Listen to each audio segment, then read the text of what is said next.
तो अपन ने सब जान लिया उसको। अब कौन कौन सी शक्तियां उछलती हैं, उनमें से कुछ शक्तियां यहाँ आचार्य देव ने गिनाई हैं। तो इसमें से अपन ने जीवत्व शक्ति और चित्त शक्ति, दो शक्तियों का स्वाध्याय कर लिया है। और अब इसके पश्चात यहाँ पर दृश्य शक्ति स्वाध्याय में चलेगी।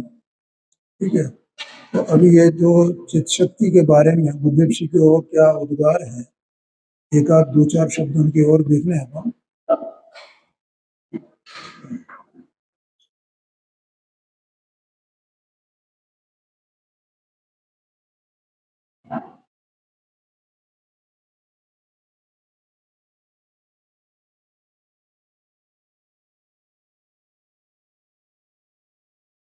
इसमें ज्यादा उस है नहीं है, 2 पेज का व्याख्यान है गुरुदेव जी का, 2-2.5 पेज का बस। इसमें ये कहा है उन्होंने, देखो एक तो क्या है, गुरुदेव जी कहते हैं कि अनंत शक्तियां हैं और एक शक्ति नहीं है, अनंत शक्तियां हैं। अगर एक ही शक्ति होती, जैसे ज्ञान मात्र भाव ज्ञान ही शक्ति होती, तो वो एक ज्ञान ही अकेला द्रव्य हो जाता ना, फिर उसमें गुण रहता ही नहीं ना। या तो द्रव्य ही गुण हो जाता, गुण ही द्रव्य हो जाता, फिर वो गुण और गुणी ऐसा संबंध कैसे होता। ठीक है, एक बात। दूसरी बात यह है कि जैसे अनंत शक्तियां हैं, तो उसमें से एक शक्ति का अवलंबन करके, एक शक्ति स्वरूप उसको आत्मा को मान करके अलग अलग, ये शक्ति है तो हम इससे आत्मा का अनुभव करें, अब ये शक्ति है इससे आत्मा का अनुभव करें, है। जैसे ज्ञान मात्र कहा ना, तो हम ये सोचे हैं कि आत्मा ज्ञान मात्र भाव है, तो ज्ञान से हम आत्मा को जान लेंगे। बोलो, तो ज्ञान से आत्मा को जाना जा सकता है या नहीं जाना जा सकता है? क्यों? क्योंकि ज्ञान तो एक गुण है, ज्ञान से भी, ज्ञान तो अकेला एक गुण है। अगर ज्ञान के अवलंबन से अपन जानेंगे तो आत्मा को कैसे जानेंगे? तो फिर क्या करेंगे कि अनंत गुणों के अभेद रूप एक जो वस्तु है, उस द्रव्य की दृष्टि करनी पड़ेगी, उसके बिना नहीं होगा। क्या कहा? नहीं आई समझ में? हाँ जी, हाँ जी, हाँ जी, हाँ जी, हाँ जी, हाँ जी। लेकिन ज्ञान से अकेले से जानेंगे क्या? अब ज्ञान से अकेले से जानेंगे तो नहीं जान सकते हैं, तो ज्ञान से अकेले जानने से भेद होने से विकल्प होएगा कि मैं तो ज्ञान से जान लू, ज्ञान से जान लू, ज्ञान से जान लू, है। तो विकल्प नहीं करना है, विकल्प नहीं होना है, निर्विकल्प होना है ना। ज्ञान स्वरूप वो उसकी पहचान है, इसीलिए तो आचार्य ना व्यक्ति मात्र भाव, उसमें अनंत शक्तियां उछलती हैं। देखो, पंडित टोडरमल जी साहब ने रेस्पूल चिट्ठी में लिखा है, सविकल्प से निर्विकल्प होना। ठीक है, तो सविकल्प का मतलब क्या है, किस किस तरह की स्थितियां होती है वहां सविकल्प में? तो पहले तो स्व और पर, शरीर आदि ज्ञान वर्णाधिकाट कर्म, एक अलग, और मैं, मेरी सत्ता न्यारी है, तो मैंने वो सत्ता अपेक्षा से पहले तो स्व पर को जाना। ठीक है, फिर अपने में क्या जानता, अब ये तो एक काम तो हो गया इसका विकल्प का। अब दूसरा विकल्प, मैं अनंत गुण स्वरूप है, और ये ज्ञान है वो ज्ञान व्यक्ति क्रिया है, ज्ञान की तो एक ही क्रिया होगी ना, ज्ञान की एक ही क्रिया होगी, और वो ज्ञान की जो व्यक्ति क्रिया है, तो वो उसमें जो व्यक्ति क्रिया किसको कहा, जब ये जीव इसकी जो ज्ञानोपयोग है वो आत्मा के सन्मुख होता है, ठीक है ना। और जैसा ये आत्मा के सन्मुख होगा तो वो वहां अनंत शक्ति का ही अनुभव करेगा। ये ऐसा नहीं है अकेले ज्ञान का अनुभव करे। जैसे आपने कहा कि ज्ञान मात्र तो वो तो गलत हो जाएगी, वो तो गलत हो जाएगी, तो अकेले ज्ञान मात्र का अनुभव करेगा कि अनंत शक्ति संपन्न आत्मा का अनुभव करेगा। अगर एक के भेद में पड़ा रहेगा तो विकल्प होंगे। आया कि नहीं है घर में, थोड़ा थोड़ा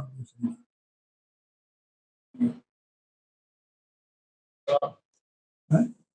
इसलिए अनंत शक्ति वाला आत्मा है, एक बात। अब दूसरी बात,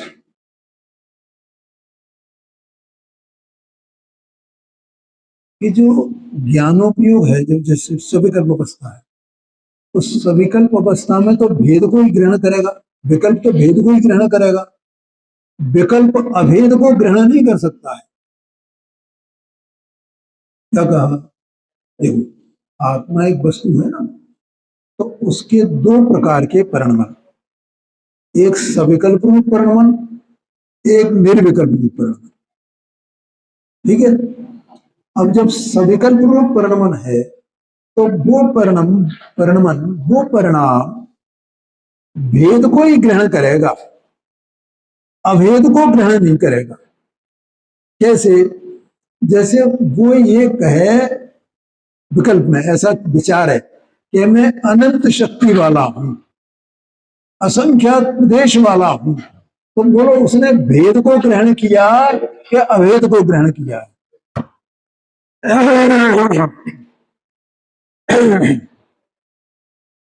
अनंत शक्ति ये भी भेद है? अनंत शब्द आ गया ना, और असंख्यात ये भी भेद। ए वाह, हो भैया समझ में आ रहा है, शांति से समझना। ये बात मैं सुनी नहीं जगत में, ये तो इधर उधर ऊपर ऊपर ऊपर ऊपर ऊपर से करके हो गया। विकल्प, विकल्प की ताकत नहीं है, लायकात नहीं है कि वो अवेद को ग्रहण करे। इसलिए अभी अपन ने इसमें पीछे पढ़ा था कि जब उपयोग परसन्मुख होता, वो परसन्मुखता को छोड़ करके और स्वभाव सन्मुख होता है, ठीक है ना, तो वो स्वभाव सन्मुख होना और आत्मा का अनुभव होना ये दो पर्याय नहीं है। अभेद का अनुभव होना और स्वभाव का सन्मुख होना ये दो पर्याय नहीं है, एक ही पर्याय है। आया कि नहीं आया? अच्छा, तो अब देखो कोई चीज ये कहे कि ठीक है मैं एक विकल्प को छोड़ता हूं और निर्विकल्प होता हूं, निर्विकल्प हो जाऊंगा, निर्विकल्प हो जाऊंगा, तो वो हो सकता है क्या? है कि जैसे पंडित जी साहब ने उसमें रेस्पॉन्स चिट्ठी में लिखा है सविकल्प से निर्विकल्प, तो मैं भी ऐसा ही चिंतन करूंगा और मैं निर्विकल्प हो जाऊंगा, है। या कोई निश्चयवासी हो, व्ययवासी हो, तो ऐसा मानने लगे मैं तो निर्विकल्प हो गया, ऐसा चिंतन करते करते मैं निर्विकल्प हो गया। ऐसा क्यों नहीं हो पाएगा? क्या कारण है? क्योंकि उसने वस्तु स्वरूप की स्वतंत्रता को नहीं जाना। क्या बोला है? अभी अपन ने पढ़ा था ना गुरुदेव जी के व्याख्यान में, द्रव्य स्वतंत्र, एक एक गुण स्वतंत्र, एक गुण दूसरे गुण के अधीन नहीं है। जैसे एक द्रव्य दूसरे द्रव्य के अधीन नहीं है, है? या कोई अन्य द्रव्य इस द्रव्य के अधीन नहीं है, वैसे ही एक द्रव्य के भीतर रहने वाले अनंत गुण वे किसी एक गुण दूसरे गुण के अधीन नहीं। दो बात है। अब तीसरी पर्याय, तो एक पर्याय दूसरी पर्याय का कारण है क्या, करता है क्या? ठीक है, तीन बात है। और वो पर्याय जो अनुभव वाली है, निर्विकल्प पर्याय, वो अपने स्वकाल में आएगी कि मैं करूं इसको?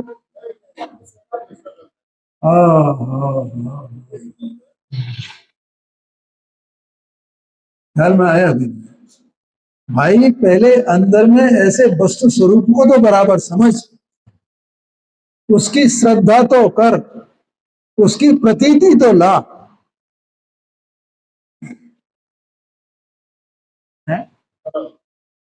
सात तत्व हैं, सात तत्वों की जैसे प्रतीति होती है वैसे इसकी भी प्रतीति ला।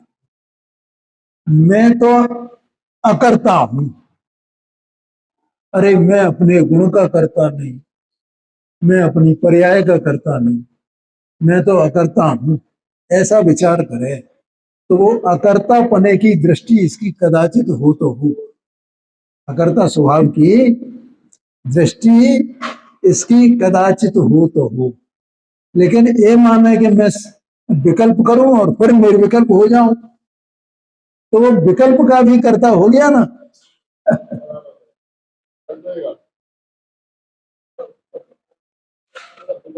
ऐसा समझना भाई है, शांति से। बहुत तत्व बहुत गंभीर है भाई, है जगत को कुछ खबर है नहीं। ये मौका मिला है इस जीव को, क्या करने लायक है क्या नहीं करने लायक है, ये जगत को इसका ही निर्णय नहीं है। और हमारे ज्ञानी आचार्य हैं मुनिराज, इसमें ये बता रहे हैं अपने को आगम में, तो भैया तेरा कर्तव्य क्या है, कर्तव्य क्या है, तो किस प्रकार से जान अपने स्वरूप, क्या क्या कर्तव्य है तेरा, है? देखो तो इस प्रकार से यहाँ पर दो शक्तियां हो गई। अब तीसरी शक्ति अपन लेती है, दृषि शक्ति। देखो गुरुदेव जी ने कहा, देखो पहली शक्ति जीवत्व शक्ति, दूसरी शक्ति चित शक्ति।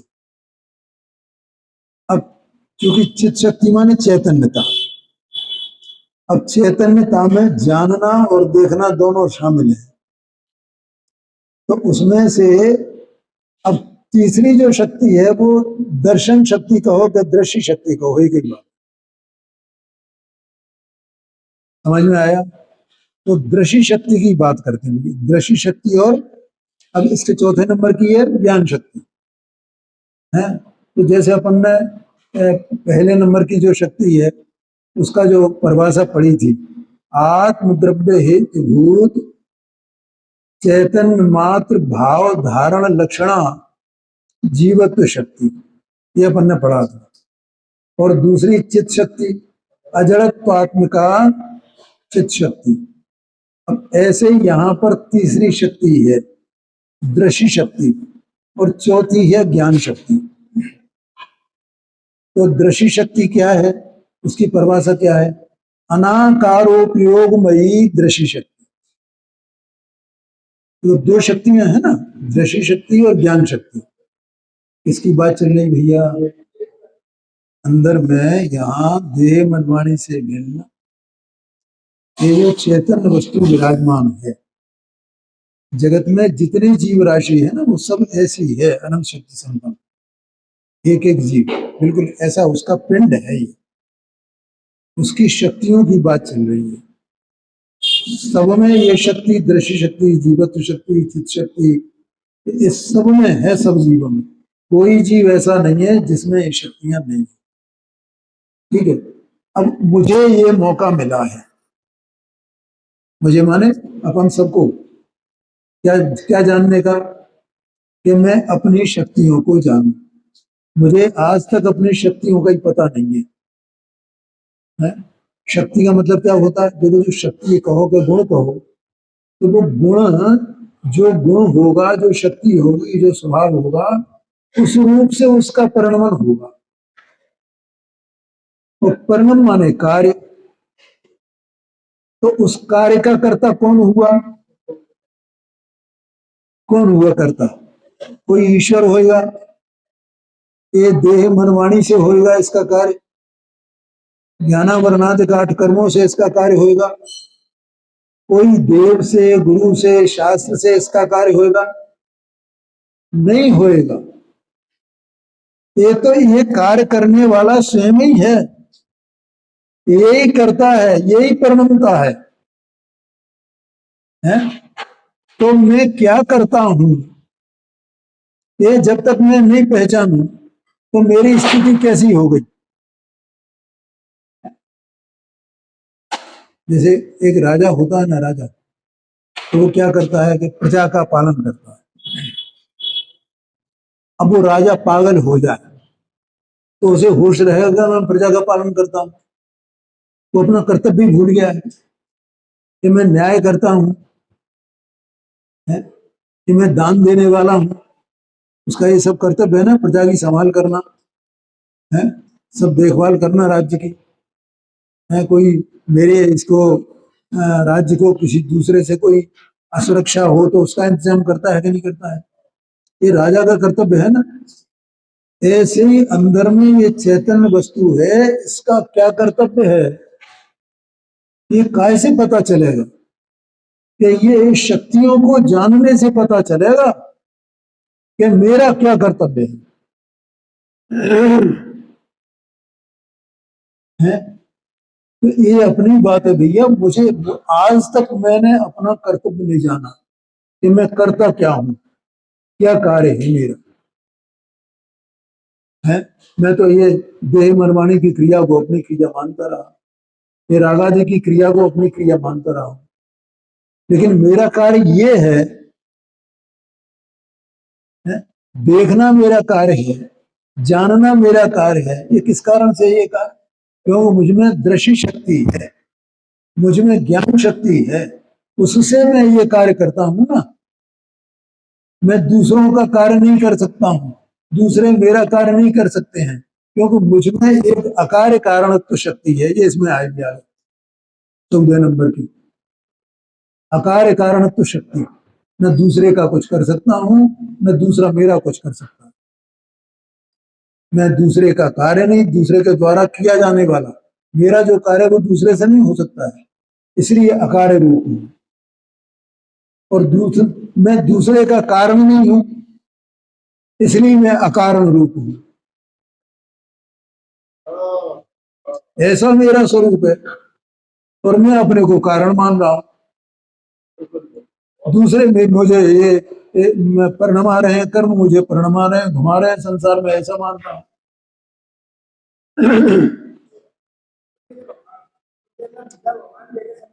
हाँ भैया कपिल भाई, समझ में आया? ऐसा समझना अपने को खबर ही नहीं है तो अपन कैसे हो गए, तो जैसे वो राजा पागल हो गया है, ऐसे हम हैं तो राजा चक्रवर्ती ज्ञान दर्शन स्वरूप, और हमें अपनी खबर नहीं है कि मैं कौन हूं, मेरा क्या कर्तव्य है। ऐसे हम पागल हो रहे हैं, इसी का नाम मिथ्यात्व है। तो देखो यहां पर आता है ये अनाकारोपयोग मयी दृश्य शक्ति, ये तीसरी शक्ति है, अनाकार उपयोगमयी दृष्टि शक्ति, ऐसा इसमें आता है। इसमें ब्रैकेट में कुछ लिखा हुआ है, जिसमें ये रूप आकार अर्थात विशेष नहीं है, ऐसे दर्शनोपयोगमयी सत्ता मात्र पदार्थ में उपयुक्त होने रूप दृष्टि शक्ति अर्थात दर्शन क्रिया रूप शक्ति है। देखो अभी अपन जब ज्ञान शक्ति पढ़ेंगे तो उसका नाम है साकारोपयोगमयी ज्ञान शक्ति। और दृष्टि शक्ति का अनाकारोपयोगमयी, ये दो शक्तियां हैं। एक शक्ति उसको कहा जाता है देखने वाली शक्ति, दृष्टि माने देखना, दर्शन करना, दर्शन ऐसा आता है। और एक आती है ज्ञान शक्ति। तो दोनों शक्तियों में क्या अंतर है कि एक तो अनाकार रूप है और दूसरी ज्ञानाकार रूप है, वो आकार रूप है। ठीक है। अब ज्ञान में आकारमयी शक्ति है, वो साकार उपयोगमयी ऐसा है, माने आकार सहित जो ज्ञान शक्ति है। जो इसमें कितनी शक्तियां हैं, 47 शक्तियों के नाम आएंगे ना अभी। उसमें एक शक्ति का लक्षण दूसरी शक्ति से नहीं मिलेगा। ज्ञान शक्ति साकारोपयोगमयी है,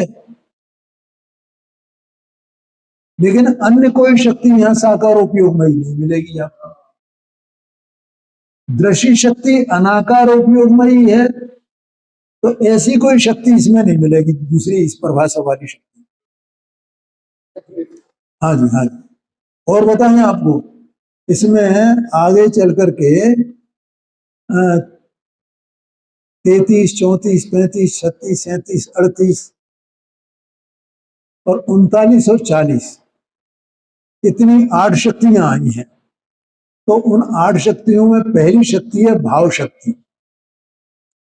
इसका मतलब 33 नंबर की एक भाव शक्ति है। ठीक है भैया। और उसके बाद 40 नंबर की एक भाव शक्ति है। एक ही नाम की दो शक्तियां, लेकिन दोनों की परिभाषाएं अलग अलग हैं। शब्द एक से हो सकते हैं, लेकिन शक्ति का स्वरूप अलग अलग है। ध्यान में आएगा ये? हो ये तो जगत ने सुना नहीं था।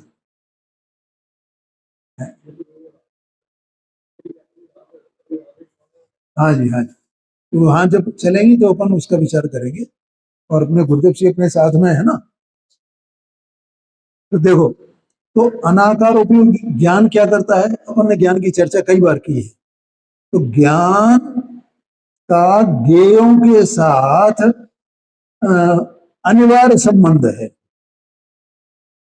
ज्ञान का ज्ञेयों के साथ अनिवार्य संबंध है। अनिवार्य माने जिसका निवारण नहीं किया जा सकता। कैसा संबंध है? और वो है औपचारिक। न तो ज्ञान से, ज्ञेय का ज्ञान से कोई लेना देना है, न ज्ञान का ज्ञेय से कोई लेना देना है। तो भी ऐसा संबंध है। बोलो भैया, कोई प्रश्न तो पूछ लेना, चिंता नहीं करना। तो ज्ञेयों के निमित्त से ज्ञान में आकार बनते हैं। जैसे अपन दर्पण का उदाहरण लिया ना अपन ने कई बार भैया, मोर का और दर्पण का, मोर का और दर्पण। तो मोर का और दर्पण का क्या संबंध है? कोई संबंध है? कोई संबंध नहीं। लेकिन अगर सामने मोर हो तो इसमें क्या होएगा? मोर का आकार बने। बस ऐसा ही संबंध ज्ञान का और ज्ञेय का है। तो जैसे मोर का आकार इसमें बनता है, लेकिन ये इसके अपने स्वभाव के कारण बनता है, मोर के कारण नहीं बनता। ये अपन ने जाना था। ऐसे ही ज्ञान का स्वभाव ऐसा है कि वो ज्ञेय के निमित्त से इसमें ज्ञेय का आकार बनता है, और ज्ञान उस आकार रूप से परिणमित होता है। ऐसा उसका स्वभाव है। क्योंकि उसमें ज्ञेय के निमित्त से वैसा होता है, इसलिए ज्ञेय के आकार रूप हुआ, तो उसको साकार कहा गया।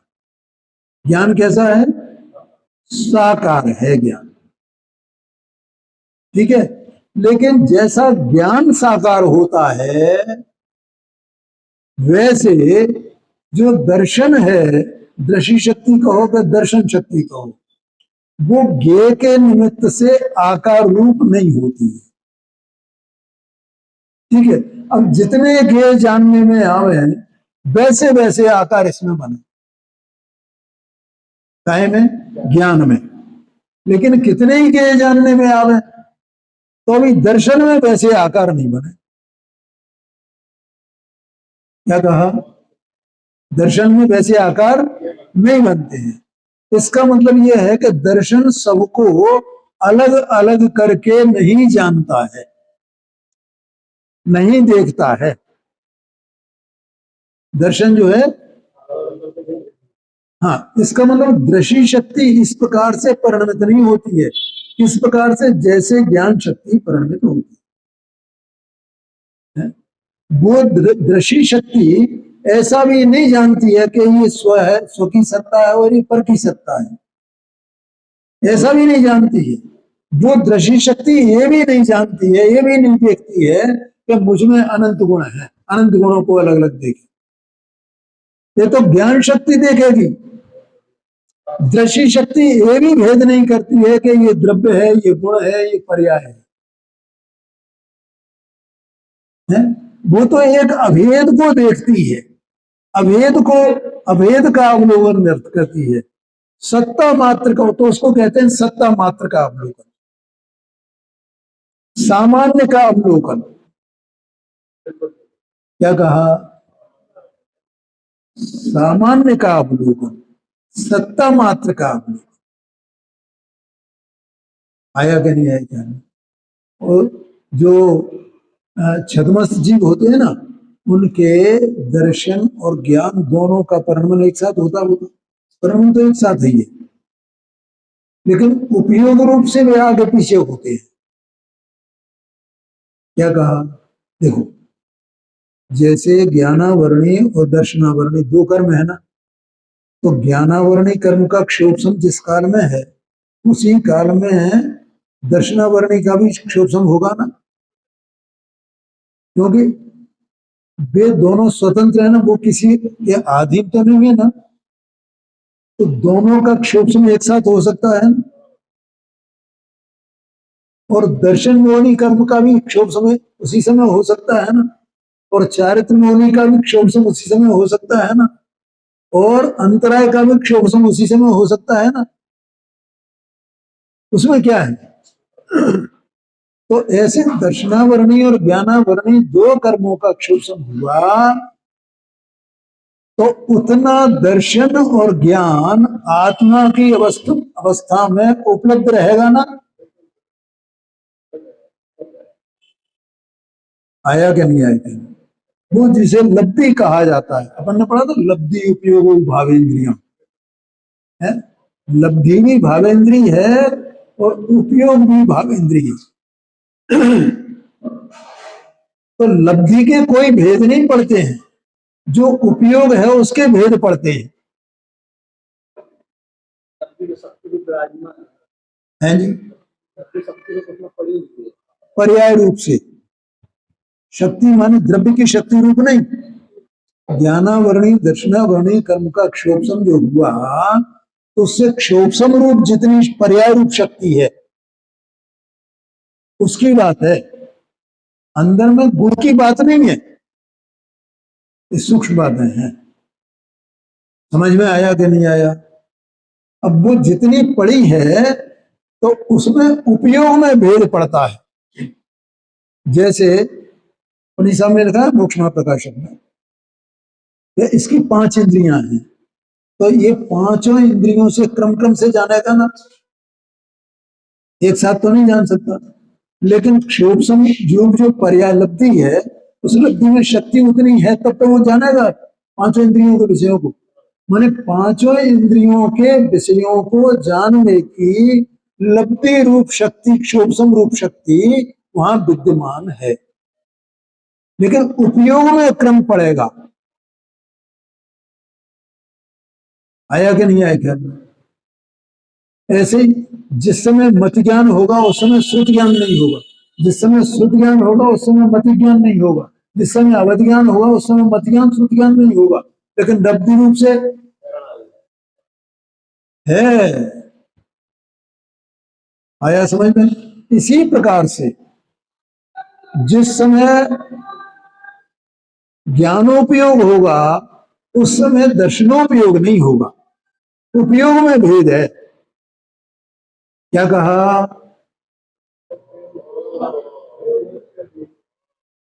उपयोग अभी भेद बताया ना, ऐसे उपयोग में भेद पड़ेगा केवली के छोड़ करके बाकी सबके जितने छद्मसी हैं, तो वो दर्शनोपयोग होगा, फिर बाद में ज्ञानोपयोग होगा। आया कि नहीं आएगा? और दर्शनोपयोग पूर्वक ही ज्ञानोपयोग होता है, ये आगम का वचन है। अपने को तो पता ही नहीं चलता है कि अपन ने कब मत ज्ञान किया है, कब श्रुति ज्ञान किया है, कब दर्शनोपयोग परिणमा है, कब चक्षु दर्शन हुआ है, कब अचक्षु दर्शन हुआ। कुछ पता चलता है? कुछ भी अपने को पता नहीं चलता है।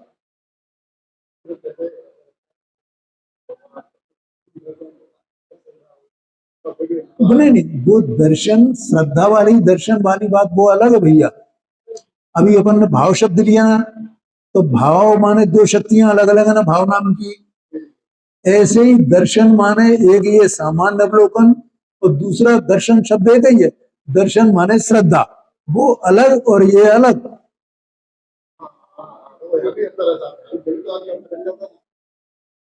क्या कहा भैया? समझ में आया कि नहीं आया? सब लोग अपने चित्त में समझ लेना इसको। जिनको ये भ्रांति हो कि दर्शन माने ये जो दृष्टि शक्ति है यही श्रद्धा का काम करती हो, ऐसा नहीं है। अभेद का, सत्ता मात्र का अवलोकन, सत्ता मात्र का अवलोकन करती है, ऐसा उसका स्वरूप है। मतलब उसमें आकार नहीं बनते उसके परिणाम में, चाहे वो केवल दर्शन हो और चाहे वो छद्मस्तक चक्षु दर्शन हो या चक्षु दर्शन, उसमें आकार नहीं बनते, ऐसा समझना। ऐसी वो दृष्टि शक्ति प्रत्येक आत्मा में है और वो इस रूप से परिणमन करती। आया समझ में? जैसे ज्ञान है तो ज्ञान छह द्रव्य को जानता है, लेकिन दृष्टि शक्ति वो छह द्रव्य को नहीं जानती है। तो छह द्रव्य की अभेद में सत्ता है, उसको सत्ता मात्र को जानती है। आया कि नहीं आया घर में? इसलिए देखो जो अपन प्रवचन सर जी पढ़ेंगे तो उसमें जो है सत्ता के दो स्वरूप बताए। एक तो सामान्य सत्ता, एक विशेष सत्ता है, एक स्वरूप अस्तित्व, और दूसरा क्या है वो, उसका नाम मुझे भूल रहा हूँ। दो प्रकार के सत्य बताए वहां है। हाँ है महासत्ता। हाँ वो महासत्ता, तो वो महासत्ता छह द्रव्य के समुदाय रूप है ना, तो छह द्रव्य के समुदाय रूप एक महासत्ता अभेद सत्ता, और सत्ता मात्र को वो जानती है। लेकिन ये पुद्गल है, ये जीव है, ये धर्म द्रव्य अधर्म द्रव्य ऐसे नहीं जानती है, जबकि ज्ञान ज्ञान सबको जानता है अलग अलग। जैसे केवल ज्ञान में सब जानने में आते हैं, तो जैसे एक ही द्रव्य में द्रव्य गुण पर्याय को नहीं जानती है, एक द्रव्य से दूसरे द्रव्य की भिन्नता को नहीं जानती है। आया कि नहीं आया ख्याल? एक ही द्रव्य के भीतर आनंद शक्तियों को नहीं जानती है, वो तो सत्ता मात्र को ग्रहण करती है। ऐसा उसका स्वरूप है दृष्टि शक्ति का। इसका नाम है अनाकारोपयोगमयी दृष्टि शक्ति। आया समझ में? अब देखो जरा गुरुदेव जी का इस पे व्याख्यान क्या है, और इसमें कोई शंका भी हो? हाँ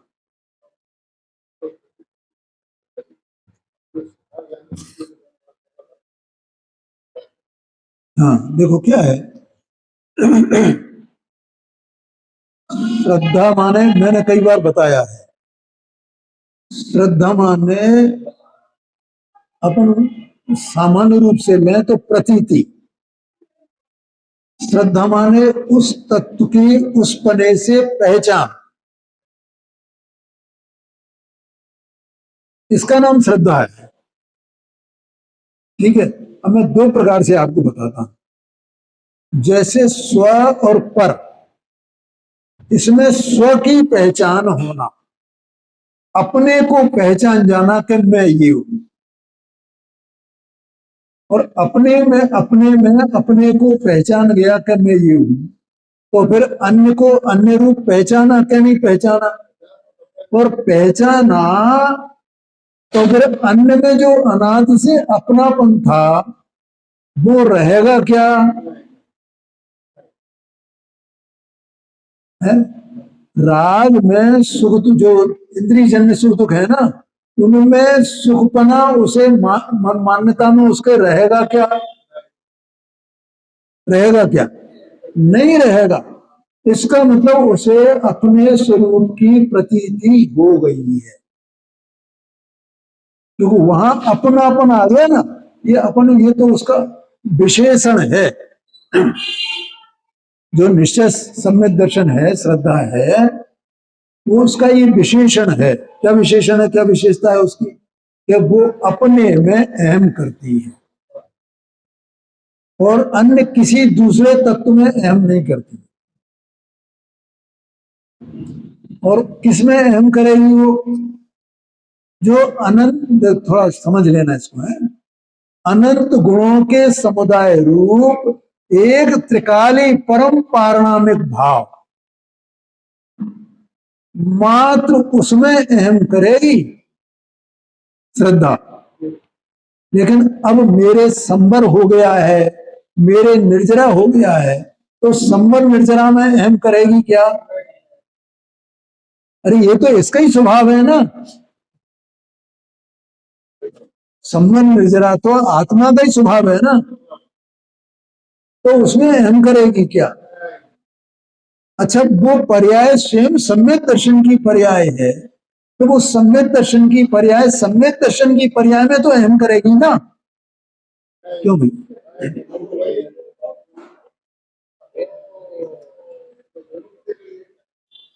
क्या कहा? सम्यक दर्शन की पर्याय, सम्यक दर्शन की पर्याय में तो अहम करेगी ना पांडे जी, करना चाहिए ना।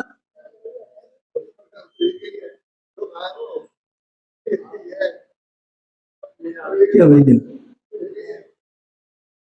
कपिल भाई, बेटा यात्रा बहुत लंबी है।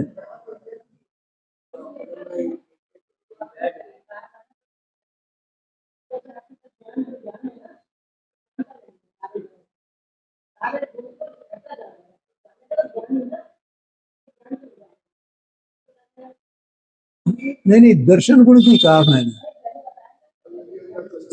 हाँ हाँ हाँ हाँ हाँ हाँ।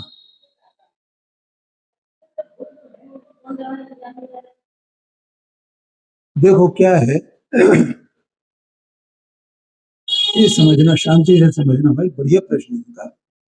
ये सामान्य उसकी बात कर रहा हूं मैं। जैसे द्रव्य एक है ना, कितनी शक्तियां हैं उसमें?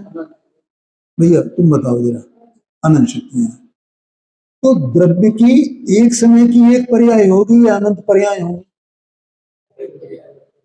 अच्छा, द्रव्य की, गुण की नहीं, द्रव्य की। अच्छा, द्रव्य में कितने गुण शामिल हैं? अनंत गुण शामिल है। बिल्कुल सामान्य बात कर रहा हूं। तो द्रव्य की एक समय की एक पर्याय, तो उसमें एक समय की एक पर्याय में अनंत गुणों की अनंत पर्याय उस एक पर्याय में द्रव्य की में शामिल है क्या नहीं? क्या बोला मैंने? द्रव्य अपेक्षा से एक द्रव्य की एक समय की एक पर्याय, तो उस पर्याय में अकेला ज्ञान है क्या?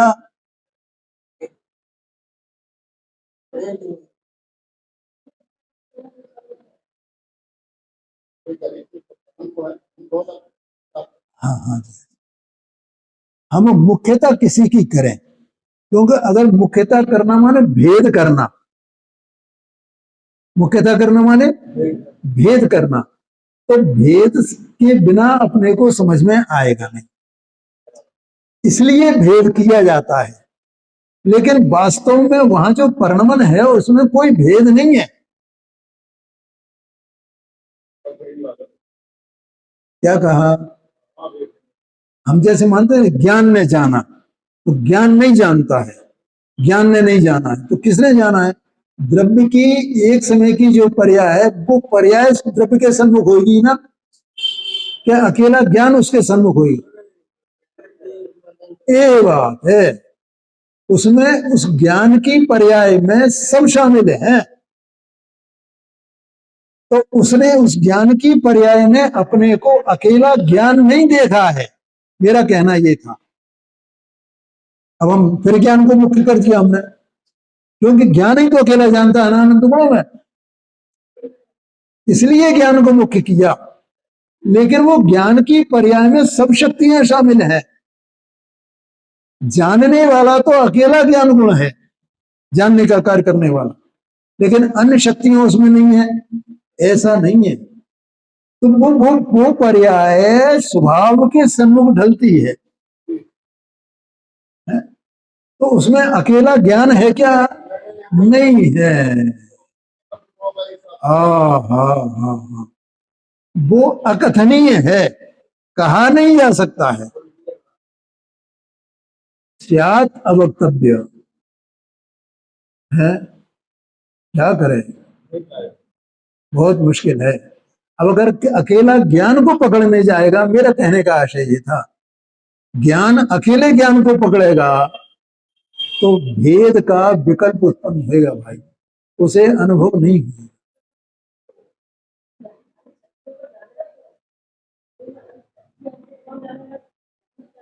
हाँ जी, बिल्कुल बिल्कुल, ज्ञान अकेला जानने का काम करेगा, ज्ञान और दूसरा काम कर ही नहीं सकता है, साकार उपयोगमयी है वो सभी शक्तियों के स्वरूप को जानता है ज्ञान। हाँ जी हाँ जी हाँ जी हाँ जी हाँ हाँ हाँ हाँ, ठीक है। नहीं तो वो कोई बात नहीं है, उसमें कोई दोष नहीं है। नहीं, इनका प्रश्न था ना, वो अपना ही प्रश्न हो सकता है, बढ़िया, अच्छा, मतलब मशक्कत करनी चाहिए। हाँ जी हाँ जी, समझ गए ना। अगर हम उसका, अब ये ज्ञान उसी का भेद करता रहेगा, ज्ञान के ज्ञान का, ज्ञान के ज्ञान का, तो उसे अनुभव नहीं होगा, सम्यक दर्शन नहीं होगा, तभी तो वो पर्याय निर्विकल्प हो जाती है। अब वहां ज्ञान की मुख्यता रही क्या? अनुभव में ज्ञान की मुख्यता नहीं है। अब ये तो हम बता रहे हैं, आप सुन रहे हैं, जिनवाणी माता कह रही है, इसलिए ये सब विकल्प है ना। लेकिन वहां जो प्रैक्टिकल रूप उसका देखें तो अपन वो क्या होगा, अकेला ज्ञान होगा। वो ज्ञान भी निर्विकल्प पने से अपना कार्य करता है, माने सबको जानता है। तो दृष्टि शक्ति वहां निर्विकल्प पने अन्य के आकार न होकर के अपने स्वभाव के आकार होती है, सामान्य स्वभाव के प्रति। आया समझ में? ऐसा है। बढ़िया, आपका प्रश्न बहुत अच्छा है। देखो, अब यहां पर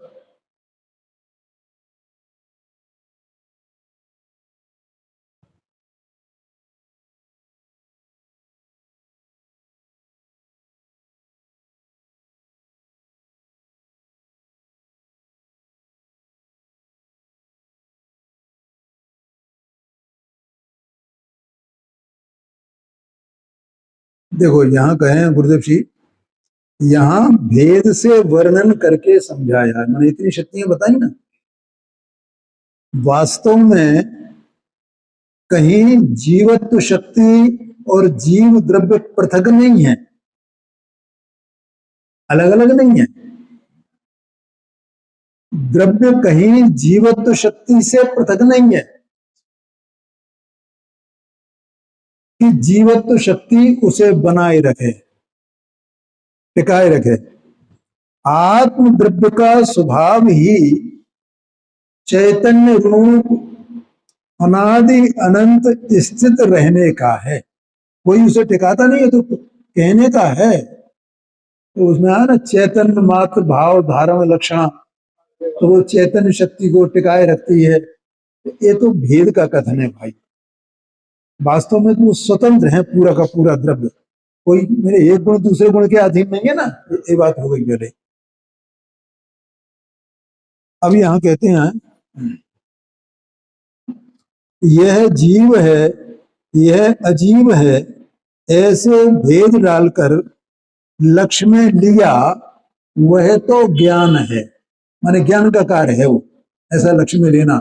कैसा लक्ष्य में लेना कि ये जीव है, ये अजीब है, ये मैं हूं, ये मैं नहीं हूं। हाँ जी, स्व पर जीव अजीब सिद्ध निगोद, ऐसे भेदों को लक्ष्य में न लेकर सामान्य रूप से सब सत है, इस प्रकार सत्ता मात्र को देखना स्वदर्शन है। क्या कहा? सब सब सत है, सत है, ऐसा देखना, इसका नाम दृष्टि शक्ति है। देखो इसमें एक बात मैं कहता हूं कि देखो हर एक वस्तु जो है वो सामान्य विशेषात्मक है।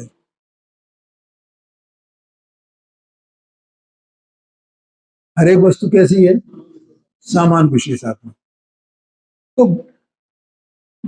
और आत्मा चैतन्य स्वरूप है, और आत्मा में ज्ञान और दर्शन है। ठीक है। अच्छा, जो ज्ञान शक्ति है तो उसका लक्षण क्या बताया? साकार उपयोग में। ठीक है। अब एक गुण एक कार्य करेगा तो दो दो कार्य करेगा? क्या वो साकार भी हो जाए और अनाकार भी हो जाए? ऐसा तो नहीं कर सकता है। ठीक है। अच्छा, अब जो वस्तु है, वो वस्तु, सभी वस्तुएं जगत में, वे सब सामान्य विशेषात्मक है ना। तो सामान्य विशेषात्मक होने से विशेष को जानने वाला, देखने वाला, अनुभव करने वाला, इन दो शक्तियों में से कौन है? ज्ञान शक्ति। ठीक है। और सामान्य को जानने वाला कौन है? इससे ये पता चलता है ना कि अगर आत्मा में जानने और देखने वाली दो अलग अलग शक्तियां नहीं हो तो वस्तु के सामान्य को और विशेष को कैसे जाना जाए?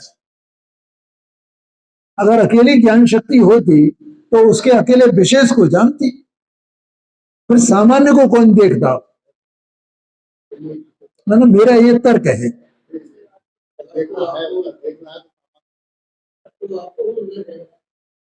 हाँ जी, हाँ जी। तो सामान्य को जानने वाला भी होने, देखने वाला भी, तो उसमें गुण होना चाहिए ना आत्मा में। और आत्मा ही अकेला एक देखने जानने वाला है, और अन्य द्रव्य तो देखने जानने वाले हैं नहीं। ओ भाई सुभाष भाई, समझ में आया ना? वो सामान्य को कौन जानेगा?